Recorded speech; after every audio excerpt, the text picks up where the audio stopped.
रिक्षाला टिकून थांबा, त्यांना जवळ थांबा. नाव काय तुमचं? शिवाजी कांबळे. शिवाजी कांबळे. कांबळे. शिवाजी कांबळे. राहायला कुठे आहेत? मांजर. मांजरी हडपसर. हे कोण आहेत तुमचे? हे आई वडील. आणि हे कोण आहेत? हे भाऊ. हे थोरले मुलगे. आणि तुम्ही मोठे का? आणि रिक्षा चालवता. मांजरीत कुठे राहायला तुम्ही? मांजरी गावात. गाय. हा. तुम्ही आळंदीमध्ये कसं काय? आळंदीला कशाला आले तुम्ही? कशाला आले? आळंदीत राहा, घरी सारखे बांधणी म्हातारा करतोय. मग आळंदीत राहायला आले तुम्ही? पण आता इथं आळंदीत कुठं राहणार? थंडीचे दिवस आहे, इथं खायला नाही, राहायला नाही. तुमची परिस्थिती आता डोळ्यांनी तुम्हाला दिसतंय का? नाही दिसत. मग डोळ्यांनी दिसत नाही, तुमच्या तोंडात दात नाही, मग परिस्थिती तुमची वाईट आहे. मग मुलांनी उलट तुम्हाला, हो थांबा 2 मिनिटं, इथं तुमची माहिती घेतोय. म्हणजे उद्या आम्ही चेक करायला येणार, तुम्ही नक्की आई बापाला सांभाळता का? म्हणजे आता ही 2 मुलं आहेत, मेंटलला पाठवतो. पुढं मेंटल हॉस्पिटलला पाठवतो. ते आम्ही सांभाळतो. ऐका ना, हा 2 मिनिटं थांब जरा, इथं थांब 2 मिनिटं. मग इथं सांग, मग इथं सांग तू ह्याच्यात मोबाईल मध्ये. हो थांबा बाबाजी, हो थांबा जरा, त्याला बोलू दे ना. 2 मिनिटं. तुम्ही इकडे या. इकडे इकडे. हा ह्याच्यात सांग, मी व्हिडिओ काढून त्यासाठीच घेतोय. हा कशामुळे तर आई बाप सांभाळायचे नाही? आई बापाचा त्रास आहे. आई बापाचा त्रास आहे. हो. कोण कोणा पैसे राहतात आई बाप? मेंटल डोक्यात क्रॅक आहे, माझ्या पैसे राहते. हा. आणि बाप? बाप बी माझ्या. बाप पण काय डोक्यात कमी आहे का? हो. दोघंही कमी आहे. मग तुम्हाला नाही सांभाळायचं? नाही सांभाळायचं. हा. मग काय टेन्शन. कोण येतंय? अरे 2 मिनिटं थांब की, जरा दम काढ की. तुला नीट भाषेत बोलतं कळतं का तुला? हा. हे मांजरीत राहणारे कुटुंब आहेत. ते आई बापाला सोडायला आळंदीत आले होते. हे दोन्ही मुलं आहेत त्यांची. ही रिक्षा चालक आहेत. दोन्ही रिक्षा चालवतात, स्वतःचा प्रपंच चालवतात. पण आई वडिलांचा त्रासामुळे आता ते आळंदीत त्यांना सोडायला आले. मित्रांनो, हे लक्षात ठेवा, कोणी मांजरी किंवा हडपसर साईडचे असतील तर यांची नावं लक्षात ठेवा. ही 2 मुलं आहेत त्यांची, रिक्षा चालक आहेत. आणि हा रिक्षाचा नंबर आहे त्यांचा. यांचे जर आई वडील घरी दिसले नाही तर यांचे रिक्षाचे परवाने आणि यांना रिक्षा चालवायची, फिरण्याची बंद करण्यात यावी. बस हा एवढं लक्षात ठेवा.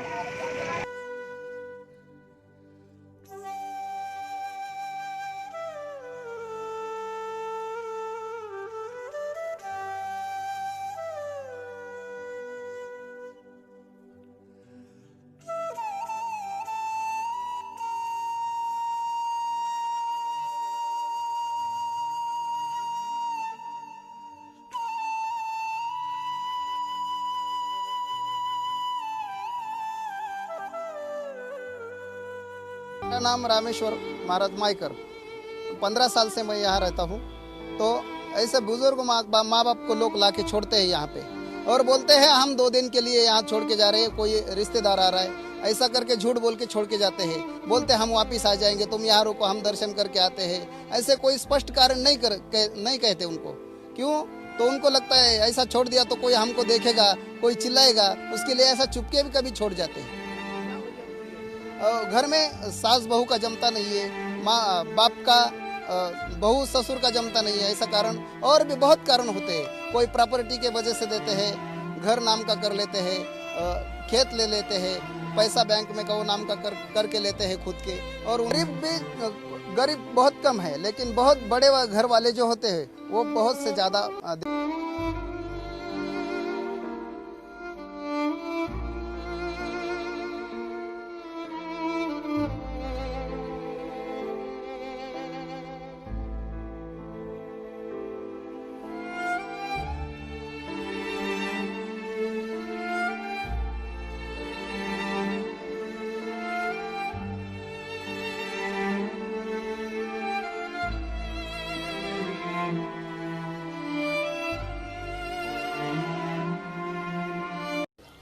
मेरा नाम मल्हार भाऊ काले, मैं आलंदी शहर में एक सामाजिक कार्यकर्ता हूँ। मैं एक छोटा सा होटल का व्यवसाय करता हूँ। इधर ऐसे बहुत सी घटना घटती है कि जो माँ बाप को इधर लाके छोड़ता है, बूढ़े बुजुर्ग को इधर लाके छोड़ते हैं। बहुत सा ऐसे नहीं क्या बेटे हैं कि जिनको माँ बाप की कीमत नहीं है, बड़े तो माँ बाप करते हैं, दुनिया तो माँ बाप दिखाती है उनको, लेकिन उनका एहसान माँ बाप का वो बेटे रखते नहीं। 2 दिन पहले ऐसी घटना घड़ी है। ऐसी घटना साल में 10-20 बार होता है। 100-150 आदमी इधर लाके छोड़े जाते हैं, इसका कोई दखल नहीं लेने वाला है। वो बूढ़े माँ बाप के एक बड़ा बेटा एक छोटा बेटा, दोनों बेटे अपने माँ बाप को रिक्शा में डाल के, दोनों बेटे रिक्शा का व्यवसाय कर रहे हैं। नाना क्षीर सागर रिक्शा संगठन के वो कार्यकर्ता है। वो दोनों रिक्शा का व्यवसाय कर रहे हैं और दोनों छोटा और बड़ा बेटा अपने माँ बाप को ये आनंद तीर्थ क्षेत्र में छोड़ने को आए थे। हमने उनको मना करके उनको समझा बुझा के वापस उनके गाड़ी में बिठा के घर को भेज दिया है। वो 2 बूढ़े लोगों को, माँ और पिताजी को, जब फुटपाथ पे रिक्शे से उतर के फुटपाथ पे बैठने को बोले, तो हमारे को थोड़ा सा पहले से अनुभव था कि ऐसे लोग जब आते हैं तो हमने सोच लिया मन ही मन में कि ये जरूर ये दोनों लोगों को छोड़ने आए हैं। तब हमने उनको चौकसी किया तो हमारे को समझ में आ गया कि ये दोनों बेटे हैं और दोनों बेटे, एक का नाम शिवाजी कामले बताया हमको, नहीं क्या। वो बताने के बाद में वो दोनों बेटे बोले हमारे माँ बाप दिमाग में पागल है, हमारे औरत के साथ में हमारे दोनों भाई के औरत के साथ में रोज झगड़ते हैं, झगड़ा करते हैं, उनके दिमाग के ऊपर परिणाम हुआ है, उनको मेंटल हॉस्पिटल में लेके जाने का है, नहीं क्या। हमने उनको इतना भी बोला आपके पास मेंटल का सर्टिफिकेट है क्या, तो वो हमको वो बोले कि हम 10-15 साल हो गए श्वसन हॉस्पिटल में उनको ट्रीटमेंट दे रहे। ठीक है, वो श्वसन हॉस्पिटल में ट्रीटमेंट दे रहे, लेकिन उनके पास में कोई मेंटल का सर्टिफिकेट नहीं था। वो छोटा बेटा और बड़ा बेटा दोनों ही अपने माँ बाप को पागल समझ के, पागल बता के इधर छोड़ने को आए थे।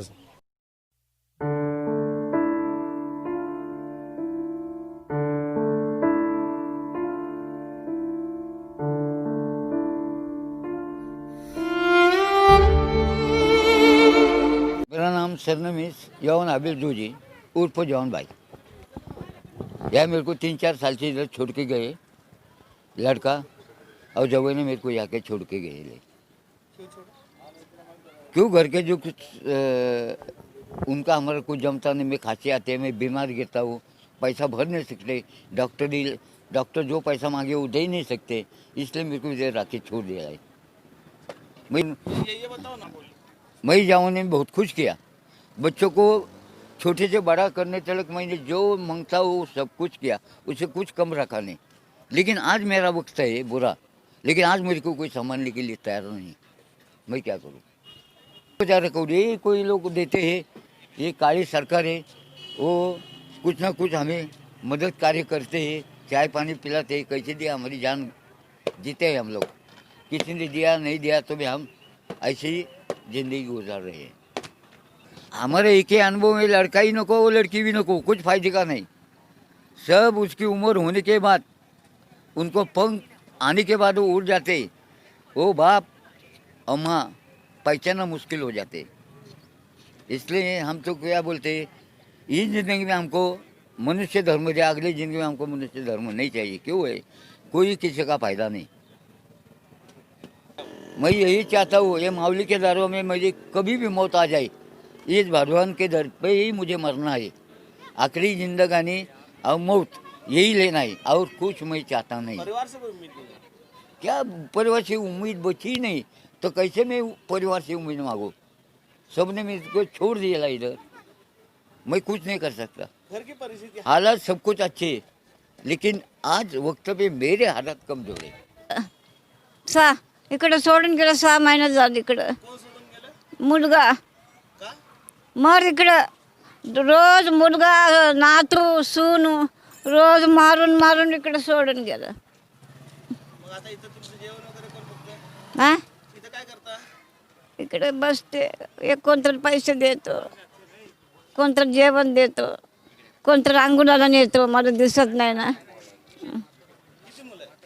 मला आहे ना एक मुलगा, एक मुलगी अहमदनगर, तिचं नवराकडे राहतं, तिचं काय करायचं. पण हे मुलगा सोडून गेलं. हा तिघजण, मुलगा नातू मुलगा नातू सून. हा नको राहू तू, काय पैसे एवढं आणली का? मर जा, आमचे पैसे नाही, तुला कोण पोचवतो?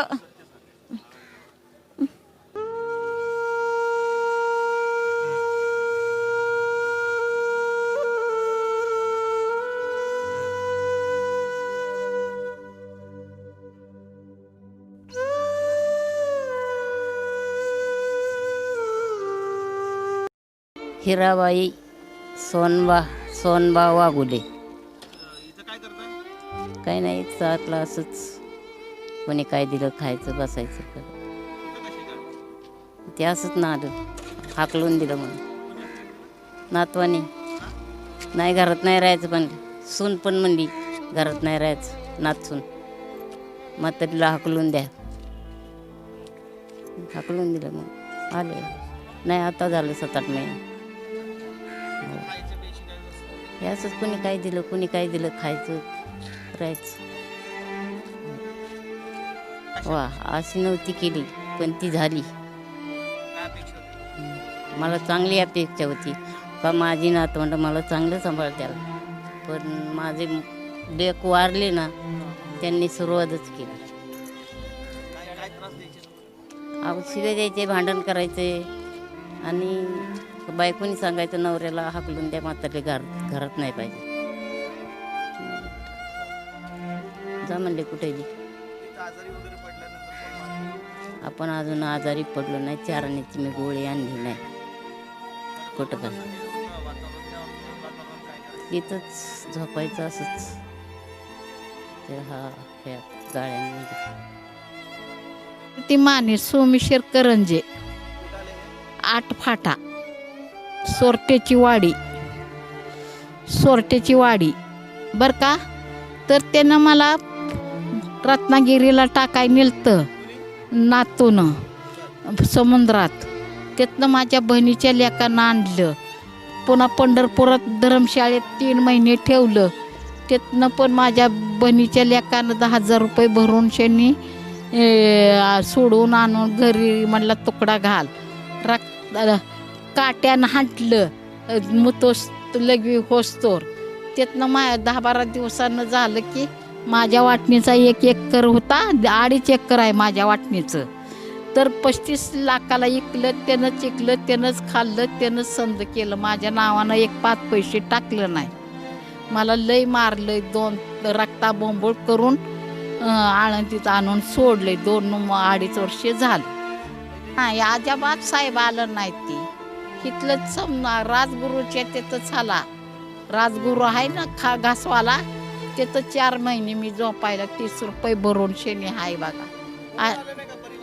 नाही कोण कुत्रा आलं नाही.